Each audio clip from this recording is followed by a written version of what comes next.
you've got your hands full, Rece, tomorrow night, as you did the NFL draft. At least when trades are made between teams, right? When Josh Rosen was acquired by the Dolphins, the Cardinals made the pick in the Dolphins spot right then and there, and it was announced that that player was going to the Cardinals. With the NBA, I mean, it's possible that the Lakers choose 4th overall tomorrow night and that the Jazz choose 23rd overall tomorrow night for, respectively, New Orleans or some other team, 4th overall, and Memphis for Utah for Memphis tomorrow night, right? I mean, and you've got to explain all this in real time. Yeah, that's going to happen. And it can't be like the Anthony Davis deal can't be consummated or completed or official until the new league year starts. So it can't be July 6th. There's also that clause if they pushed it back to the 30th, there could be more cap room for somebody. But what's the incentive for the Pelicans? And a lot of things that are way down in the weeds. The one thing that I hope, and this is I had someone explain this to me not too long ago, this is a collective bargaining issue. And the situation is if they were to open it up and make it the way it should be, which is the way the NFL does it, I think the thought is it would open other issues in the CBA that that they don't want to do yet. Hopefully, what's going to happen in the future is that the new league year will start before the draft. Right. Therefore, you can do exactly as they do in the NFL, and when the trade is made, like with Rosen, the team where the player's going actually makes a selection, because it's going to be a weird thing. When the Lakers pick 4th overall, is one of the things I asked. I said, well, we all know he's not going to the Lakers. Does the guy still get the hat? And, I guess he does. If he wants to put it on, he'll get the LA hat, but he's going to New Orleans. I mean, so, I know, like the famed Eli Manning holding up the San Diego Chargers jersey looking like he just swallowed a whole bottle of castor oil, to use, I guess, an old school phrase. I mean, that's a rarity in the NFL these days, but it's so difficult to keep heads or tails. So how would that work, Rece, in terms of new league year happens before the draft? Would they move the draft into July? Because, or are you saying that?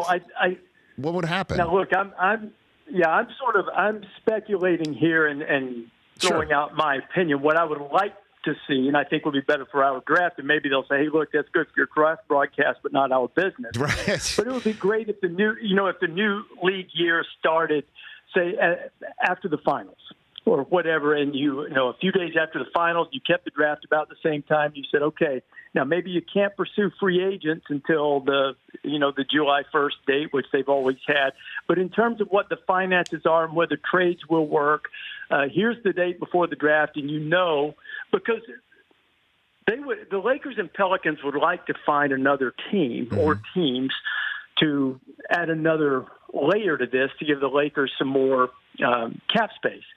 But even so, they have the framework of the deal. They can do the deal as it is on July 6th. They would like to add something else.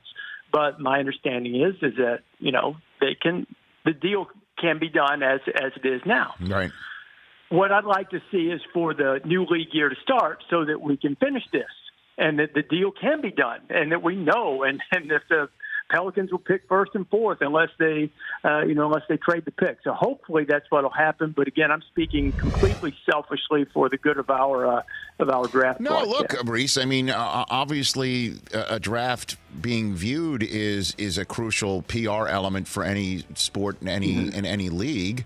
And, I'm sure there will be tons of fans tomorrow night, and that's going to be your job in real time to not only keep things afloat with your analysts talking and the clock running down, to basically say, don't be confused by that Laker hat on this young man's head, and he might not even be a Pelican either. I mean, so it's not it's not easy.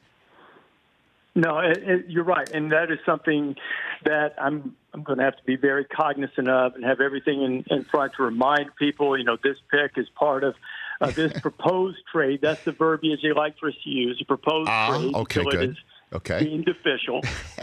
So, you'll continue to put that out there and continue to remind them. And I've also mentioned to our people, I think that we need to have that constantly in graphic support as well, so that when people see, whoever goes forth, Jarrett Culver, DeAndre Hunter, Garland, or Kobe White, whoever it might be, and they're putting on a Laker hat, we graphic support and verbal support constantly. He's not going to be a Laker, that kind of thing. Not a Laker. Should you say at the bottom, not a Laker.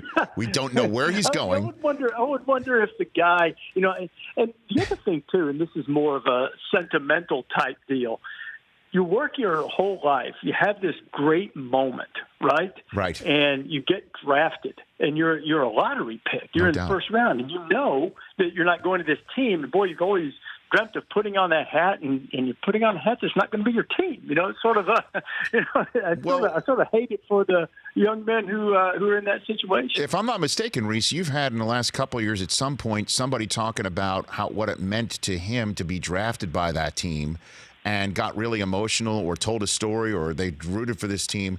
And at that point, they were being traded to another team. Mikal Bridges. Right? Yeah. Mikal Bridges last year from Villanova, picked by the Sixers, traded to the Suns.